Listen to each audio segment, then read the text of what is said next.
At last, Zodja was back in Ratasum. She descended the stairs into Snaf's laboratory. Her gaze fell longingly on the half-finished golems lying there, the projects her master had left undone. Reaching the floor of the lab, Zodja set down the jar of ashes and lifted a pry bar. She levered up one of the large paving stones and used a shovel to dig into the ground beneath it. An hour of sweat and grit later, his grave was ready. "You'll always be here," she said to the jar. Then she lowered the ashes into the ground and shoveled dirt on top. Soon she slid the stone back into place. It boomed, the sound echoing from the wide walls. It was no longer Snaf's laboratory. It was hers now. Genius. At last. But she would never build golems the way Snaf had. No one ever would. They would try, of course, but they would fail. Snaf had been a one-of-a-kind genius, and he had taken the secrets of Power Stones to the grave with him. It didn't matter. Nothing mattered anymore. Offense and defense. Sorry, but we can't spare any of our defenses for the assault. It's the trolls, you see. Trolls? Really? Really?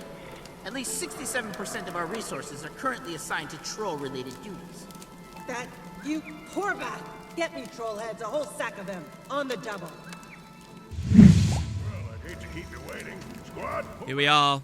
Welcome to Gallant's Folly, once again here at Mount Maelstrom, the meta to toil for the Coil, as it's called, to claim the Infinity Reactor. The giant base that's been polluting this area of the world we've heard so much about is about to begin here. We've just dealt with a troll threat, and now we can look outwards. Sir, we routed the trolls and wiped the floor with their leader. Excellent! With the trolls out of the equation, we can commit to a full offensive against the Inquest. Then let's get offensive. Everyone, it's time to move. Good luck, Commander. Give them an extra drubbing for me. So we're here with Bract today. Let's speak to this Crusader here. He says, head east. I'm sure Stormfoot could use some reinforcements. And we're going to escort Commander Stormfoot and her troops to the staging ground. Basically, we are here with Bract because Zodja, the final member of Destiny's Edge, is still preoccupied with Kudu. Kudu, who stole our blueprints for our trans-atmospheric weather converter in the past. Kudu, who we know so much about. Kudu, who we met in Sorrow's Embrace a little bit later and was fusing dragon energies into the Iron Forgeman, pilfering off of Snaf's back. And now Kudu, once again, who is responsible with the Inquest for a giant base here. That so far has been a mystery, but we hinted at a lot when we were last here in Mount Maelstrom.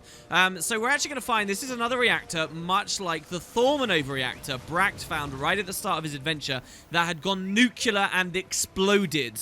Also, Inquest tinkering with various magics and things. So, yeah, that's the plan, and if we can deal with this Kudu thing, whatever Zodja's now got dealing with, maybe we can help Destiny's Edge come back together. All right, troops, take a knee. We're going to hit them as hard as we can. Once we've routed their primary defenses, we can make it inside the main hub. The Inquest are using dragon minions in their experiments now. They must be stopped. Storm the cells, take no prisoners, and don't feel bad if you track Mud in. Now, let's show them the true power of our united forces. So it's cool that the Pact is helping us here. Now, there was a hint in one of our mails that Air had got something set up for Zodja. That's actually not really going to pay off here, as you'll see. But so, yeah, this dungeon, the final traditional dungeon of Core Guild Wars 2 these days, in terms of story modes, is locked off by a meta event, just like we saw at Fireheart Rise. And this is it as we're watching now. In fact, I kind of want to get that vista and show you all, but it's a little bit late.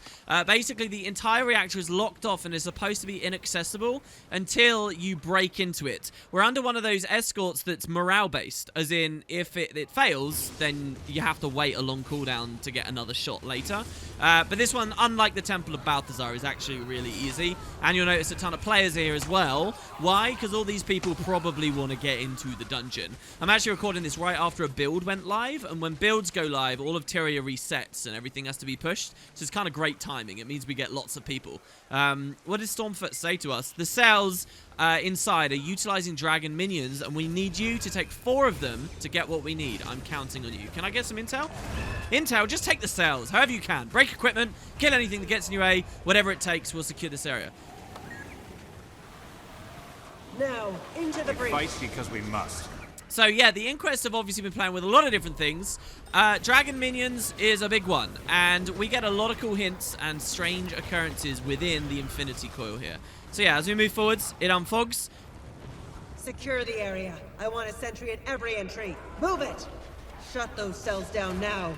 We'll hold this area so we have a quick escape route if needed. And we get to come into this beautiful, beautiful area of the map. And it's now our choice, if we look at the world, to do 4 different events. We can go in whatever order we like. All these different labs, these cells, are representing different dragon minions and have got different stories going on with them. So, for example, this one here is fiery, and we can say that this is probably Primordis related, right? So there's a head scientist here who's doing some research. Incorrigible twits! Take this! And in the middle, so he just went invulnerable and teleported off, you can see that there was a destroyer in a cell, which they just zapped and duplicated somehow. The Inquest having the ability to duplicate minions is kind of scary. But there you go. So he's doing these experiments. You're still here? Get them! And it's our job to take him out. And we could continue going through that tunnel or go through... It's very labyrinthine here. But I'm actually going to come back. So I wanted to show you the Destroyer lab there. Very fiery. And we've cleared that out. And now I want to rush and see if I can show you content at as many other labs as possible. But with a ton of players, it's likely we're going to swarm the whole base super quick. Stormfront's going to stay here and just kind of look on in the outside. So we don't have to worry too much about her. Let's drink this elixir and move on as quick as we can. Here you go. This event just finished. This one is Zone Black. So we were at Zone Red a second ago to do with the destroyers. Here's Zone Black. This is where they were studying Zaitan, and there would have been some risen creatures and things, and everyone just did an event there. You can see an undead arm over there is still in the area. It's all kind of goopy and tarry looking. So that's Zone Black. Continuing down, we can investigate the next zone, which is currently identified as a point of interest. This next zone is actually really fascinating and is super cool. There's some badass ambient dialogue. Maybe you saw at the start of this video or the end, where you can see some scientists talking in there. In fact, I'd be over the moon if I can find them as I run over right now live with you guys. No, they're not here, but check it out. There's no event at this one. This is just Zone Blue. Ooh, and you'll notice it's like kind of watery in here. In the back, there's an evacuation assistant golem who says, subject does not match registered Inquest users. Please vacate the premises. So you can use this to portal out into the waters at the old dwarven capital, Droknar's Forge, that's now sunk underwater. But you can see that the Inquest are piping it. That's if you get like trapped in and the meta falls. Oh, here, look, here they are. Here they are. Shh, shh, shh, shh. I'm telling you, this room isn't adequate for the subject. So we got a water foreman and a water lead scientist talking, and they say that it's not big enough for the subject. I mean, look, there's a fissure in the wall, right here. And they're kind of inspecting. I got to get out of the way. So they're talking about the minion they want for Zone Blue. You'll notice there was no event here at Zone Blue. That's because the Inquest haven't figured out what they want to do, and that's because Zone Blue is not to do with any of the Elder Dragons we've really seen or talked about much yet. It's to do with the Deep Sea Dragon, right? They haven't pumped water in here. And over here, the floor tile is separating from the wall. So look, they're not happy with it, and in a minute they'll talk about the fact that they have actually captured a specimen of the Deep Sea Dragon, a creature we've got no idea about whatsoever, but the Inquest have found, and they're going to say it's huge. Look, they're going to call it monstrous. And why isn't this sealed off? I think they'll come back into the middle now. And so there is a hint that the Inquest know more about the Deep Sea Dragon, but we as players don't get to see just yet. Here we go. Let's see them move in. Those are all minor problems we can address. Minor problems? We're going to need to overhaul this hub for the subject. Ridiculous. How big can it be? And couldn't they snare a smaller one? You saw the hologram of it. That thing is a monster. Oh, that one. Okay, I guess we'll need to overhaul the hub then. Alright, so we know that Elder Dragons are big, right? And have big minions and stuff. I mean, Christ, look at the shatter. I love the idea that the Deep Sea Dragon is the biggest of them all, and his minions are the biggest of them all. And there's a little Easter egg right there about the Deep Sea Dragon here in Core Guild Wars 2. So cool. That's at Zone Blue, right? So yeah, we move on and continue swinging around. It looks like the Pact is still dealing with the last event right now, way up in the other corner. When they finish that, the commander at the entrance is going to start speaking, so we'll have to listen carefully. Anyway, here's Zone Purple, I guess it is. Zone Violet, they call it. And obviously, this is going to be to do with the brand and Kraukatoric. And you see Kraukatoric-y looking things, and we could have done a little event to do that. And here you go. So they've just finished the last event now, and the commander has spawned in the middle of the map. So there's a big boss that everyone has to fight. We're going to all run in a second. It's a bit like the Lissa meta event here, honestly. But continuing around, I do want to show you the last labs here. So we got this next point. This is zone white, I guess. So this will be Jormag, and there was a Jormag minion where they just beat a monster here. That you can still see the bodies of the Inquest that were working on these. And so, yeah, there you go. That's the 5 Elder Dragons, right? Well, weirdly, I guess the devs made a bit of a mistake here because, like, the Infinity, not the Infinity Reactor, the Thormanova Reactor kind of had, like, 5 separate rooms, I think. This one's got 5, but they made this a different shape accidentally, I guess. It's a hexagon. It's got a 6. So if we run all the way up here, you'll actually notice there was no event here, but they've kind of filled in this room with grassy stuff. So you see these death blossoms. The door is ajar. Turn left now. Voice activation on. And instead of anything normal or proper here in zone, what do they call this? Zone green. A weird decision to put this here. We do find a malfunctioning golem who is the IQ 1800 LX that we can fight. Adding 11 moves to your playlist. Prepare to implement. And he's got kind of funny dialogue, particularly an interesting final line, a bit of an Easter egg. So let's blow him up and we'll see what he says, okay? You have met all requirements. Taking the outer cells. 0, It's time 0, to push 0, inward. 1, Soldiers, 0, keep our 1, escape route 1, secure. 1. So there you go. The Commander Stormfront just overlapped with his dialogue there. They beat the Commander in the middle right as we beat the Golem. So the Golem says 00111001. Essentially, that's binary in ASCII. That's like, what is it, OX17 or something? Essentially, it denotes the end of a block of data, right? So it's kind of a nice little nod to that. And yeah, so anyway, we move into the center, away from the superfluous green zone. The outer cells. It's time to push inward. Soldiers, keep our escape route secure. And here, you'll notice in the background, Stormfront is just speaking. All of her dialogue is kind of bugged, and it says all at the end of the meta instead of the start. But here, her troops are moving in now, running along these cool platforms. And this is actually the location where that commander was just being killed. We haven't really missed out on anything missing the fight. But basically, it's an Inquest, and what he does is he teleports from, like, this platform over to this platform over here, and then when you damage him on this, he'll teleport to another one. You've got to keep chasing him and try and keep him in combat. But here you have it, the center of the reactor, where there's like an energy beam tapping into the ground underneath. It's a weird thing. It seems that the Inquest are interested in dragon minions and also magic below the earth.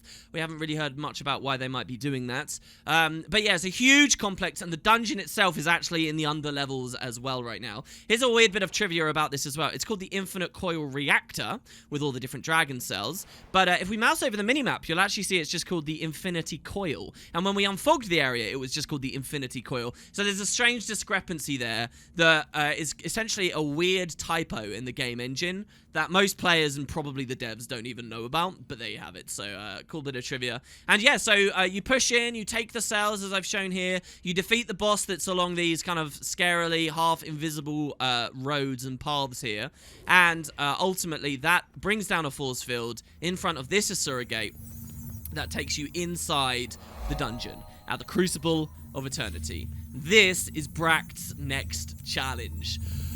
This is where Zodja's gone. So, first let's speak to the door guard. Good that you could make it. Beneath our feet is the Crucible of Eternity. Kudu is building some sort of weapon here, and Zodja has already gone inside to stop him. So Kudu is building a weapon related to draconic energies. He was using draconic energies to infuse a giant golem last time. Well, this doesn't sound good. So we can ask who is Kudu, because, you know, we could be any character here. Obviously we know, but for Brakt's sake, Kudu is the most brilliant and evil Asura in the Inquest. Zodja has fought him before in Sorrow's Furnace. That's true. Sounds like a nasty customer. What's Zodja doing here? Kudu was Snaf's apprentice before Zodja was Snaf's apprentice. Remember, the sidekick of the sidekick, that's us. Zodja knows that Kudu is using Snaf's theories in his work, so she intends to stop him. She's down there alone. She's put out a call for others, but she went in first, alone. So we actually hear 3 different stories about why allies will be in here. One is that Air something's set up. 2 is that Zodja sent a call out for allies, and we're going to see number 3 when we get inside in a second as well. What needs to be done? Well, come back with 5 title adventures. We're gonna do just the one. Oh, I'm not gonna have any opportunity to say that ever again, so I hope you guys enjoy it. Zodja has entered the Crucible of Eternity looking for an Inquest researcher named Kudu, who is experimenting with Elder Dragon energies.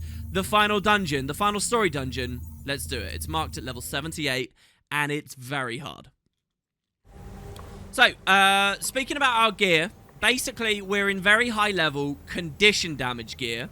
And for a lot of this, we're going to be playing a condition damage build, nearly all of it. So, we've seen a lot of power gameplay on Engineer, but now we're going to see Condi. So, essentially, I'm going to use as many skills as I can to inflict condition damage. So, our Pistol 2 is Poison, Static Shock is Confusion, Blowtorch.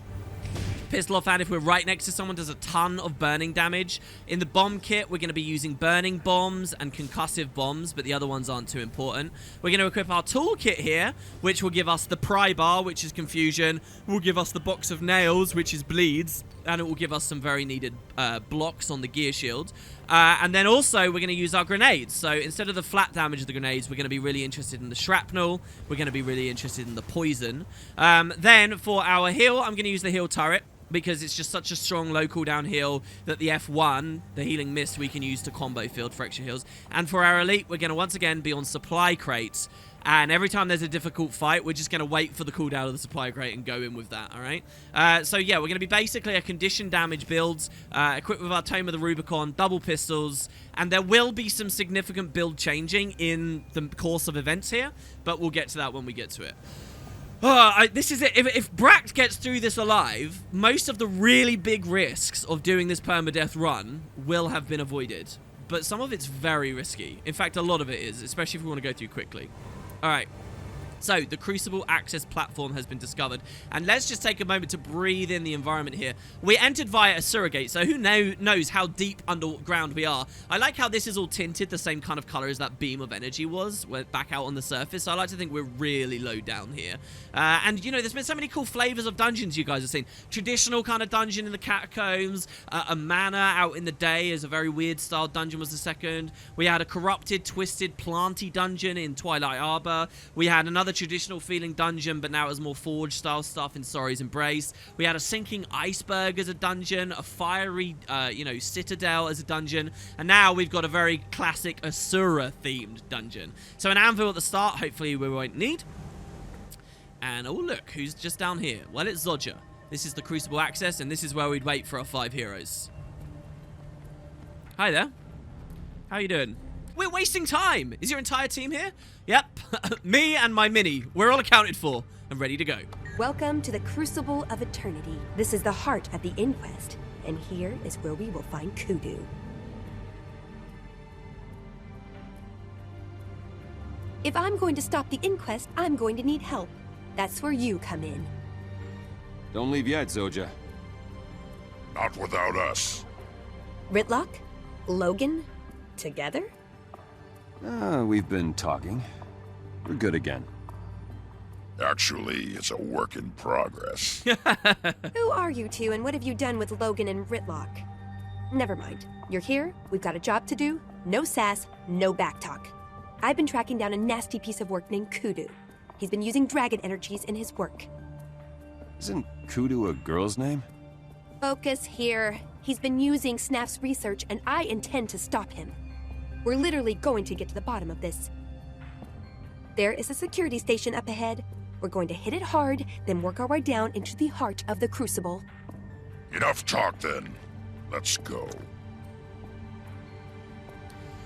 Oh, God. Okay, this is cool. All right, so thing number 3 is Logan and Ritlock are the ones that arrived. So Air isn't actually here. I guess she doesn't quite have time. This will overlap a little bit with where she was with Kaith in Sorrow's Embrace. So this is kind of the tragedy of that. Imagine if Air had, ended up getting really injured on that iceberg in that sanctuary, not realizing that the team is kind of reuniting behind her backs right now. So yeah, Logan and Ritlock are here, and they're kind of on shaky ground. There's a lot to talk about. Let's start with the big topic. First of all, yes, Logan just said, isn't that a girl's name? We talked about that ages ago. Remember, Asuran names end in a consonant, not a vowel, and Logan is pretty smart about Asura's stuff there, so he seems to know. We can even ask Zodja about that fact. Check it out. She says, Kudu is at the heart of this. He must pay for his crimes. So is this actually going to help us against the Elder Dragons?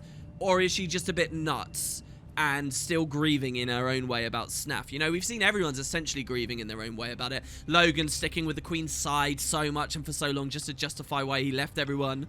Is this her, she's just sort of tunnel visioned into her job and her work and she just can't deal with anything else? Kudu's at the heart of this. He must pay for his crimes. Who is Kudu really, we say? So here's that famous moment, guys. We're going to be able to ask about Snaff. She says, Kudu was Snaff's apprentice before me. He's a loathsome poseur who corrupts the knowledge of others. Okay. Yeah, Bract. A, you know who Kudu is. B, you definitely know who Snaff is. But here, for the one final time, I think, we get to ask, who's Snaff? My mentor, the genius who taught me what I know! The exclamation marks really do a lot of work there. I really feel like the devs dropped the ball here, especially after Sorrow's Embrace. They should have been writing these dungeons as though all players had done all the dungeons and knew what was going on. I mean, really. It's interesting, by the way, Zodja's eyes appear black in here instead of white, which is kind of strange. Instead of blue, sorry, white? What am I talking about? Yeah, okay, which is a great deal. Okay, so, yes. We know who Snaff is. What are the crimes that Kudu's been committing? My master, Snaff, made major discoveries involving dragon energies, and Kudu has used these discoveries to help the Inquest he must pay. So he built this. So I will just remind you some trivia that I dropped a long time ago now. But there are obviously novels about Guild Wars, right? There was a novel on the Ghosts of Ascalon, which is one of the dungeons. There's a novel to do with the founding of Lion's Arch and the original rising of Zaitan, the Sea of Sorrows, to do with Kabaya Mariner, and we've talked a lot about that. There's a novel about Zodja and Ritlock and Logan and their adventures. That's called The Edge of Destiny. But did you know there was a work-in-progress novel that got cancelled called The Crucible of Eternity? So we were going to have kind of two different novels loosely related to the dungeons, the Ghost of Ascalon being the other one in the Ascalon Catacombs. So what could they possibly have been writing a whole novel about here? Well, what does the Inquest truly know with all these labs and cells that they've got working? Is there something we're missing? Well, and it could have been like some cool backstory into Kudu, who you now realize is more than just a single crony in a racial sympathy storyline that disappears for a while. Kudu's like a major antagonist throughout the story. And I like to think maybe there was a novel about his backstory a bit more, and a bit of insight into Snaff's original apprentice. So anyway, is Kudu really a girl's name? Most female Assyria names end in a vowel. I think his parents hated him. I never noticed. We definitely did notice. We talked about this stuff before. What do you have for me? So yeah, bear that in mind, that they were going to write a novel about this place as we descend. Or, you know, at least relating to this place. So what does Ritlock say? Plunging into the unknown alongside Logan without sufficient information. I think I've missed this. Are you and Logan friends now? Pretty much. I think he still has some things to work out. Oh, and you don't, right? How's that? He blames himself for what happened. That's as bad as air. I worry he'll do something foolish to make up for it. Perhaps, but let me ask you something else. So the devs are actually, remember this line, the devs are actually kind of telegraphing and breadcrumbing something here. I think it will go over a lot of people's heads. Ritlock thinks that Logan will do something foolish in the future to make up. Well, I see no evidence for it, but Ritlock does know him very well, so we'll see whether you're right by the end, Ritlock. How did you find out about this? Kate sent me word. That vegetable keeps tabs on everyone. She mentioned you, for example. So Kate does know about this, but she's not here. Wait, and Kaith knows about us? What did she say? I mean, we don't, as Brack don't know Kaith very well. She's been keeping an eye on you. You apparently impress her. I'm not surprised. Interesting, okay. And I'd like to point out as well, this meeting of these three characters, this is the first time these three have met since that Lion's Arch meeting months ago. Way back when we originally got to LA ourselves too, before we even joined an order. They split up at that point and just did their own thing, and now these three come together here. We've seen other combinations of Destiny's Edge, but not this specific one. This is the end of the road for them. Why is Zodja here? That little genius has a burr in her backside about her late mentor Snaff. Apparently, Kudu is one of Snaff's other apprentices. There's bad blood between Zodja and Kudu. I'd hate to be on Zodja's bad side, we say. I mean, we've seen both the nice and the bad. She's a very divisive personality, I think, because she was very, very sweet and very nice in those early story steps of us. But as soon as Snaff comes into the picture and Destiny's Edge comes into the picture, she gets very quick. Anyway, it's good to be working with Zodja and Ritlock again. Have you and Ritlock actually made up? We're getting comfortable with each other, I have to admit. I feel bad about the breakup. Actually talking like it was a romantic thing. How so? I made what I thought was the right choice. I take responsibility for it, but I still feel like I let the others down. I owe them. Yeah, you let Tyria down. You let Kraukatoric escape. Who knows what damage Kraukatoric will do in the future because you never killed him 5 years ago. You may have set us on some long-ass story here with all kinds of ups and downs just because you walked away back then. I mean, I'm sorry, Logan. I think it was perfectly justified. I actually do, for what it's worth. I think that Logan... I'm very sympathetic to his situation. Especially when you read the novel and you realise how deeply the Queen got in his head, and she was always summoning him and speaking out to him. Anyway, how did you find out about this? Ritlock got a note from Kaith. He says she mentioned you as well. So Kaith told Ritlock but not Logan? Huh? Anyway, what did she say? Only that she's been following your career. Interesting. And why is Zodja here? As I understand it, Kudu was one of Snaf's other apprentices. Zodja doesn't like him using another Mentor's discoveries for evil. Okay, she seems bound and determined to stop Kudu. Right, so let's move on. That's the vast majority of dialogue for the dungeon here, by the way. They don't update very much as we go through. In terms of pressing F, there is dialogue. Obviously, they'll speak to one another. Power. I need more power. Bypass the safety interrupts. Prepare the subjects. So, we have Kudu speaking over the intercom in this dungeon, and they've got a really cool voice effect on him. It sounds so much like a Turian from Mass Effect, okay? Yeah, we don't really get to see where he is. It's just like holograms, and he's just sort of sending those messages through your tannoy system, I suppose. And so if you guys ever can't hear it fully, I really encourage you to look at the bottom left to read if you really need to, but I'll try and have the audio as best I can. Anyway, if you look down, you'll see an abyssal black pit. Believe it or not, the dungeon is us physically walking down there. No tricks, no teleporters, no loading screens. We're going to walk down that huge pit. And I'll tell you something. When I started recording this series, one thing that was very much on my mind was there is a trick you can do with certain skills where you can stand on this stairway and leap over the edge and just plummet to your death deliberately down at the bottom, revive yourself down there with a special item, and then kind of basically skip to the end of the entire dungeon. You can do that, but obviously we want Brack to not die, so that's not going to be an option for us. It's very fun, though, and I like it when the game is actually legitimately like, we're on a quest to go down. That's why Zodja in the cutscene said, we're going to get to the bottom of this, literally. Right, okay, so you'll see here that the first encounter is over there. I just want to make sure our build is okay, so let's check this out, right? We're going to be on firearms, we're going to be on explosives, and we're going to be on alchemy. This is all correct so far. Sanguine array for might whenever we bleed. No scope, we're going to swap for thermal vision now, all right? So this is gain increased condition duration, and whenever we burn someone, we get more condition damage, all right? 5%. All right, so just more condies, and as long as we juggle burn, we're good. And then for our Grandmaster, instead of Juggernaut, I'm going to instead run Incendiary Powder, which is our burns all last 33% longer, and when we crit, we burn too, for a whopping 5,400 damage. We're going to need a lot of damage, though, because this is proper level 80 gameplay we're really at right now. We're not downscaled or anything. So anyway, yeah, that's firearms. Looking over explosives, we're going to drop Grenadier. So this makes our grenades throw faster, and makes their radius bigger. We're not going to worry about that as much. We want more damage. So instead, I'm going to pick up Blasting Zone, which straight up just gives us more power and means if we ever do a blast finisher, we get might, right? I'm also going to put the grenade kit over here on this slot so that it's more accessible for my fingers.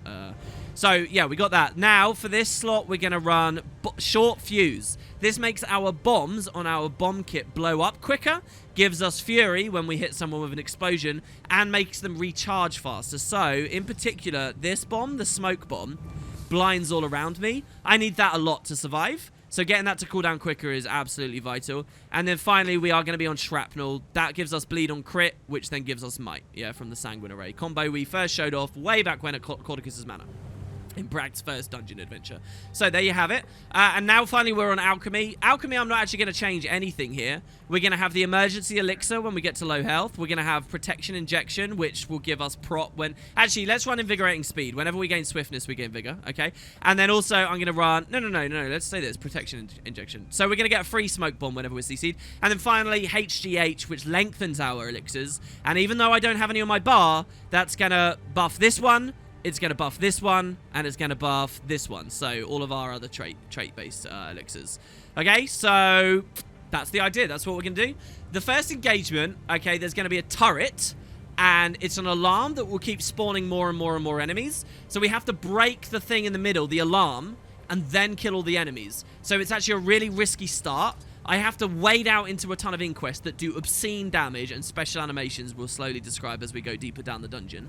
But I have to hit that alarm really hard, and that's like my main window of opportunity. Then I'm going to come and hide by the door and kill them the rest of them. So food, by the way, is the same as the last dungeon. It's going to be Koi Cake, and it's going to be Toxic Focusing Crystals. It's not that you can only play Condi builds to do hard content. It's just that the way it's gone with Necro and Engineer specifically, that's what I've kind of fallen on here. There probably is a bit of wiggle room with the builds. And I did try on some practice runs with power. But anyway, yeah, so much discussion. Right, so we're going to go hit that alarm. We have to break the alarm as soon as possible. If we don't turn our attention to the Inquest and ball them up and blind them and stuff, they will kill us. The problem with breaking the alarm on a Condi build is that it doesn't take condition damage. So we have to hit it really hard and really quick. All right, here we go. Let's do it. I could probably precast some might. Intruder alert! So there you see the door closes. And so now I'm just kind of throwing as many grenades as possible, trying to hit him as much as possible. So you see how hard the Inquest are hitting me?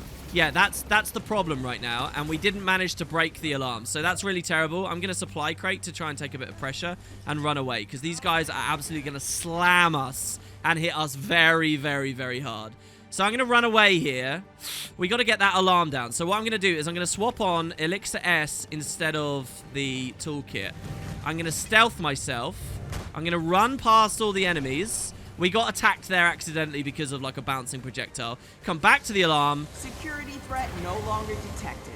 Lifting lockdown. And there you go. We broke it. Good. And the dialogue triggered. Now I'm going to run away again because they're in all kind of in a horrible, awkward position. We could have skipped this entire wave of enemies now, by the way, and just tried to charge past them.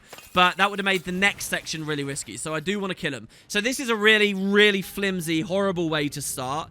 Normally, in nearly all my practices, and I've done a lot of practice runs of this, I can just break the alarm quick enough and then hide around the corner. But they hit me super hard. Damn, and it actually scares me that they hit me that hard. I don't know how they managed to accomplish that because, honestly, I'm in the exact same gear and level scaling and everything I was in the past. Alright, so anyway, we're just breaking combat here and making sure everybody's revived. Our allies are basically going to be completely useless until the final fight, just for what it's worth. And they're still held in combat here, which kind of sucks. The supply crate's back up, so... Ugh, we got stunned during it. So let's see what we got. So there's crazy projectile pressure here. We could have ran shields to help ourselves versus that. But I don't think it's too necessary. We're just going to try and keep them balled up and keep them blind. And grind through them now. The harder we hit them and the more balled up they are, the more might we get, the quicker they all die, the better everything goes. And that's why I like to actually hide around a corner. In fact, now that we've killed one, should we try it again? Okay, so like if I hide around here, we should be able to line of sight them. Let's drop our med supplies. And you notice how the AI pretty much purely favors fighting us. Here I'm going to big old bomb here to knock them deeper into the corner again in a second. Keep them in the blind fields. Blow up our turret here. Come around the corner again. And there you go. All right, there you go. So that's encounter one. Very slowly and inefficiently dealt with. But there it is. Okay, good. And the door opens again.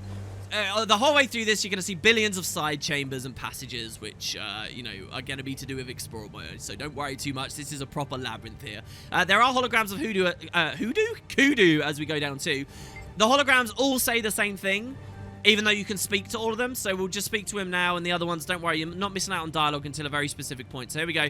He says, "You have reached the mystic hologram of the mighty, powerful, and handsome Kudu. Leave your message." Oh, very vain he is. "Didn't we kick your ass before I make you run away through the surrogate? What is this place? The Crucible of Eternity is the apex of Inquest design.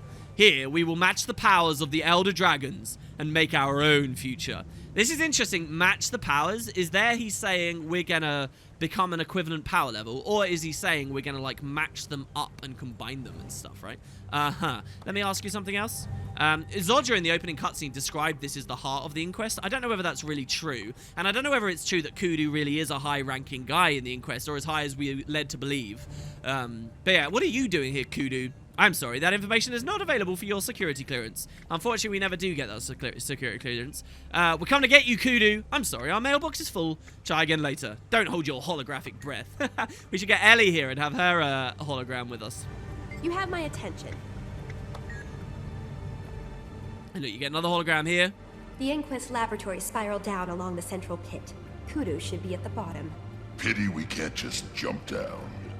Unless you have wings, I wouldn't recommend it. It's a long way down in the dark. Yeah, this line should have totally triggered when we were actually in that central chamber looking at that abyssal pit. But yeah, so look at all the detail you can get from this dungeon. You can come to all these side rooms. Do you remember how up top there was like the red cell? Well, look, there's a red room here as well.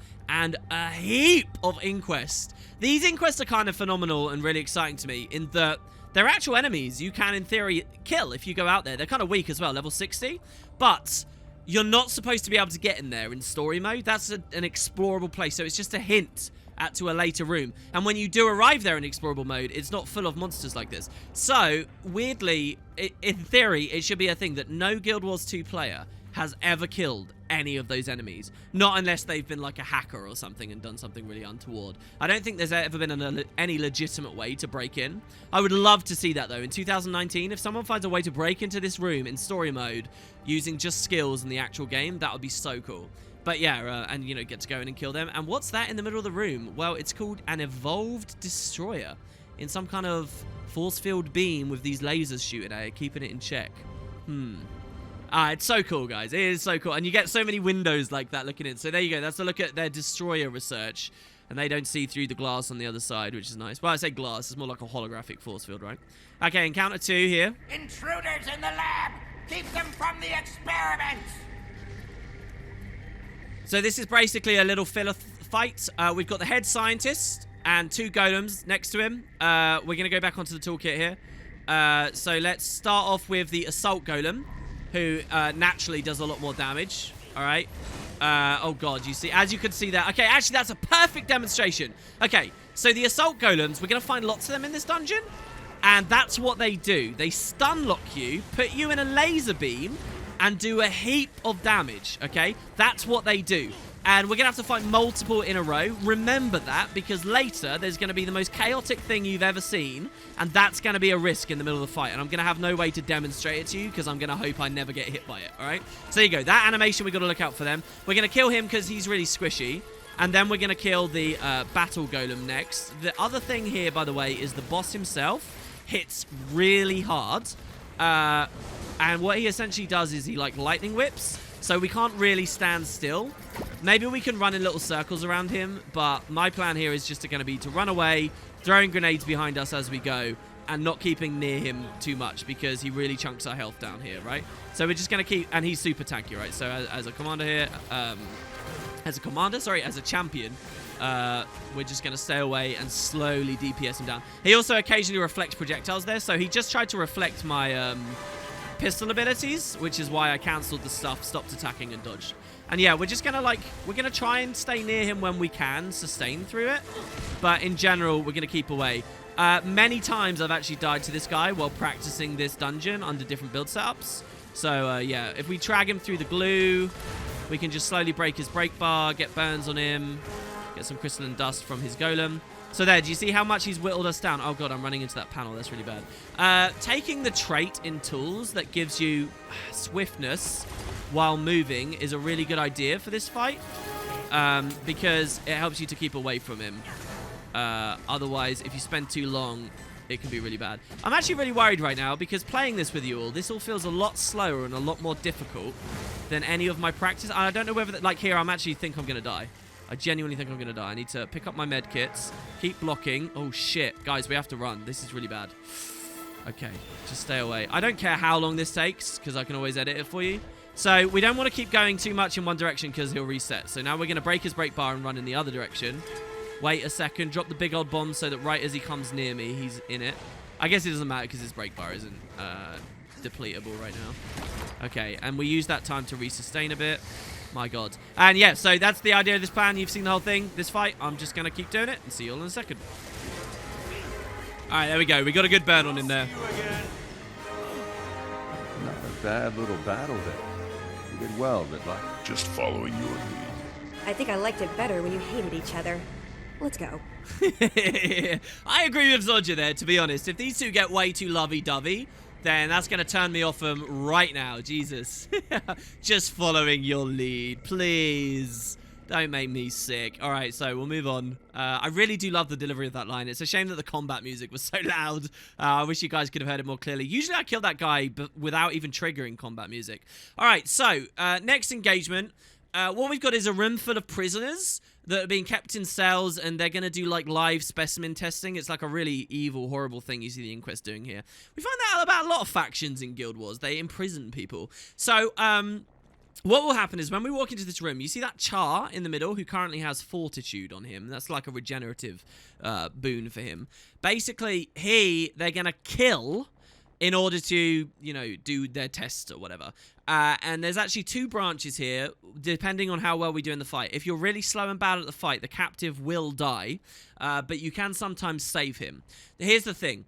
They're very special varieties of Inquest that do a very obnoxious and very precise type of attack. They only appear here in this sequence, in this dungeon, and it will be way later in the game that we ever find any other Inquest that are like this, okay? So listen up. What they do is they have a laser beam attack that once it tethers onto you, it stuns you, not dazes, stuns. So it locks you in place, and then it stuns you, and stuns you, and stuns you, and stuns you for about 10 seconds straight. And I seriously mean 10 seconds. And what will happen is one of them will start stunning you, then the other one will start stunning you, then the other one will, and you will just die. They do damage as they do it as well. So it is the most horrendous stun lock mechanic you can possibly fathom. Now, that works if you have 5 players, and the other ones can, you know, use crowd controls on the specialists to break their stunning and, you know, save their friends and stuff. But alone, like, how do we deal with that? It's a multiple packet thing, so we can't blind them. And it rips through stab really fast. So even if I use, like, Elixir B here, which gives us stability when we toss it ourselves, you know, 3 stacks there, they'll just melt through the 3 stacks and you'll be done. So how do we get 3 of them at once? It's interesting to note here, by the way, that their crowd control mechanic is not break bars. It's actually the original break bar thing in Guild Wars 2. It's Defiance. So you'll see you can only CC them once, and then you have to break through Defiance, and then you can CC them again afterwards and stuff. So I can't, like, crowd control chain them. It's a horrendous section of the dungeon that can just blow you up. The one fortunate thing is that their AI means they will only attack things that are really close to them. And so, as long as I stay massively at range, and I can keep the captive alive, they'll spend all their time and energy stun locking the captive and my turrets, which I'll drop because I'm going to supply crate them, and I will be able to rain hell on them from range.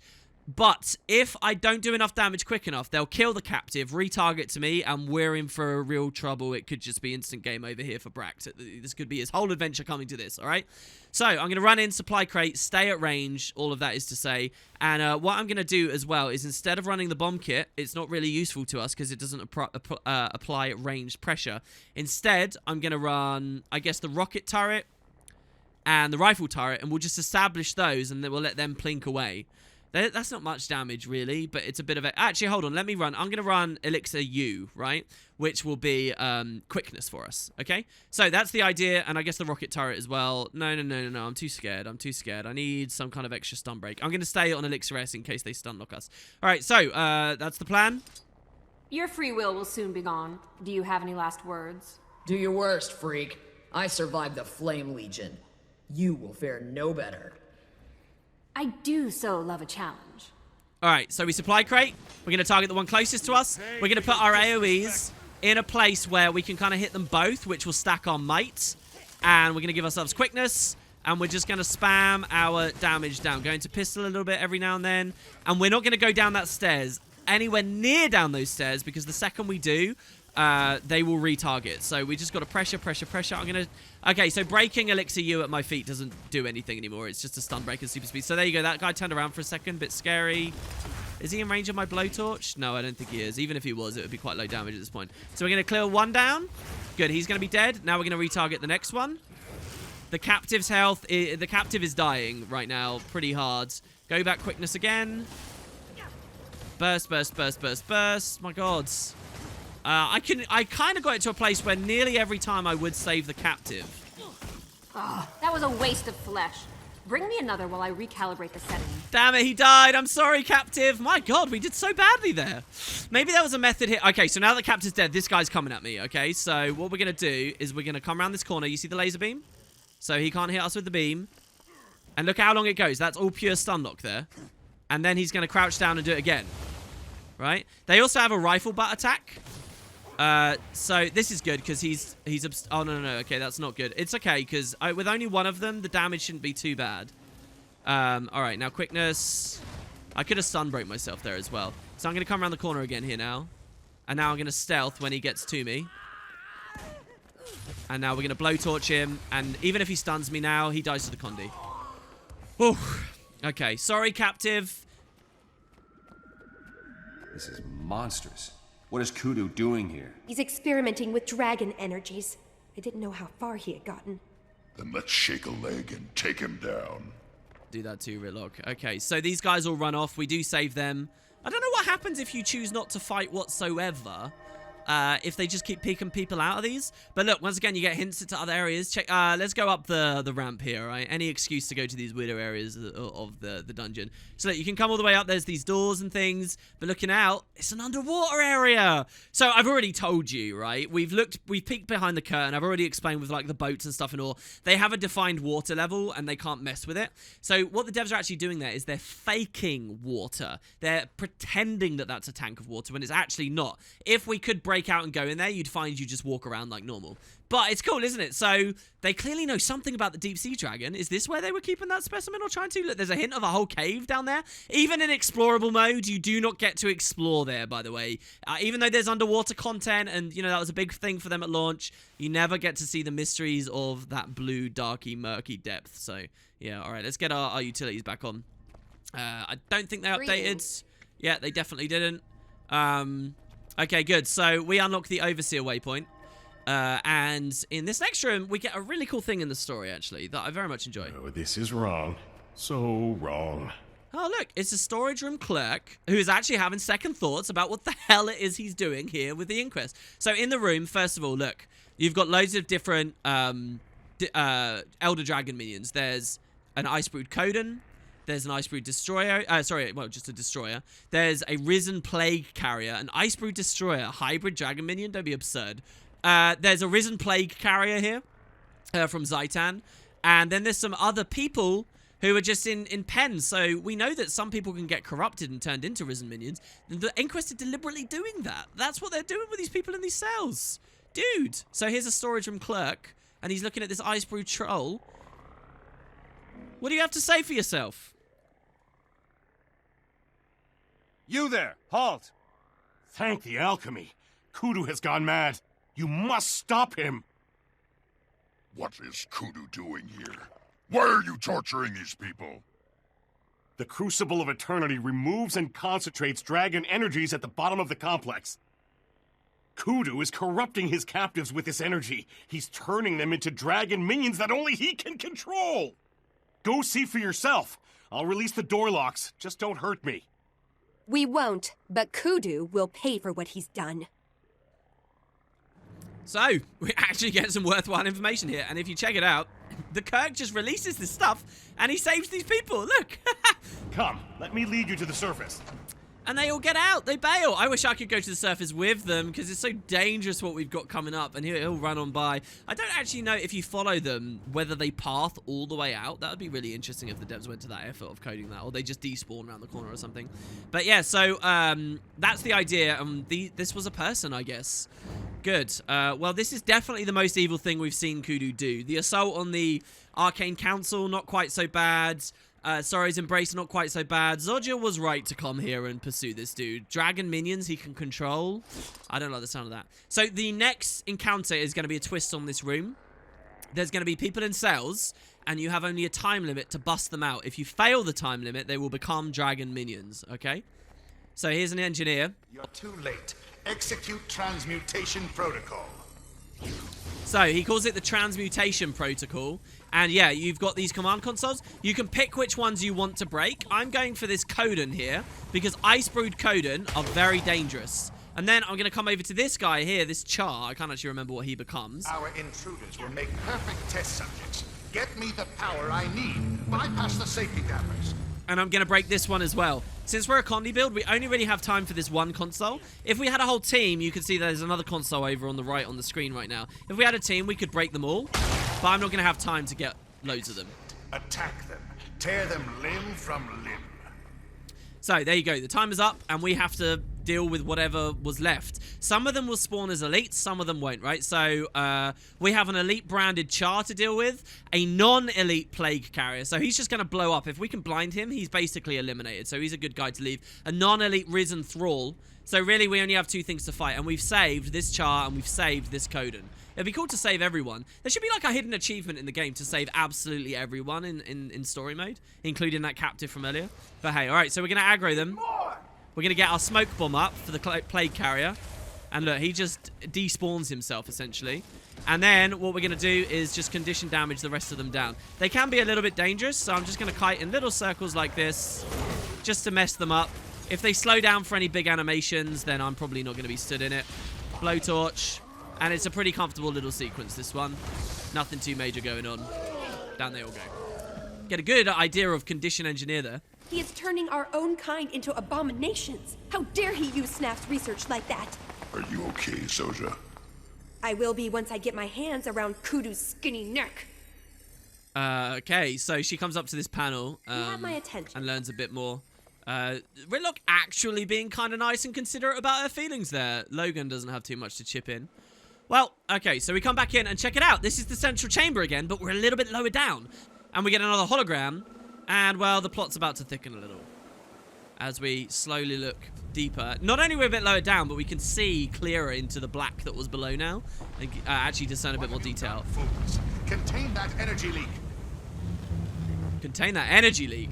Well, that didn't sound good. I see you are still a master of the obvious. This place may go up at any time. We should leave. We go forward. We're going to find Kudu and stop him once and for all. And so, yeah, I don't know if you guys heard that. These guys are bailing. These are like Inquest assassins and stuff and technicians. They're all fleeing. I don't know if you guys heard it, but as we start walking down the stairs, you hear a weird rumbling. And obviously then Kudu's hologram starts speaking. Yeah, the place is beginning to blow up. From this point on, when you speak to the holograms, their dialogue changes. He says, attention, the arcane reactor has experienced a breach. Remain at your stations. Cowardice will be punished. So, arcane reactor, I like the use of the word arcane there. It's kind of like, you know, as an elementalist, you get the main elements, and elder dragons seem to represent the main elements. But here, the Inquest are looking at dragons, and now they have an arcane reactor, like another thing. What's happened here? I repeat, there is no danger. Stay at your post or die! I don't think you're listening. Great. So the whole place is blowing up. And I think Logan and Ritlock don't update, but maybe Zodja does. To discuss? Yeah. She says, from the sound of those explosions, I'd say things are getting bad in a hurry. Wait, what were they? That was an arcane reactor headed towards Meltdown. The idiot! He probably overstressed his mystic diodes. So hold on. Something might dawn on you, dear viewer, and Bract right now. Hold on, has this happened before? In the Hinterlabs outside Ratasum. The Inquest fouled up there as well. So there you go, explicit reference to the nuke that went off and the previous reactor explosion. Well, we could be looking at the same goddamn thing right here in the Steam Spur Mountains, except at a much bigger complex now. What is Kudu doing? It's clear he's using the energies of the dragons themselves to create his own minions. That's an abomination. Agreed, we need to put a stop to this. And half his cronies are turning against him now, you know, philosophically bailing, and now even just because there's a giant explosion. But we are going to champion on down into a meltdown. Good. Sounds very fun. Well, next we got Golemetrics Diagnostics. Kudu, open up and face a superior intellect.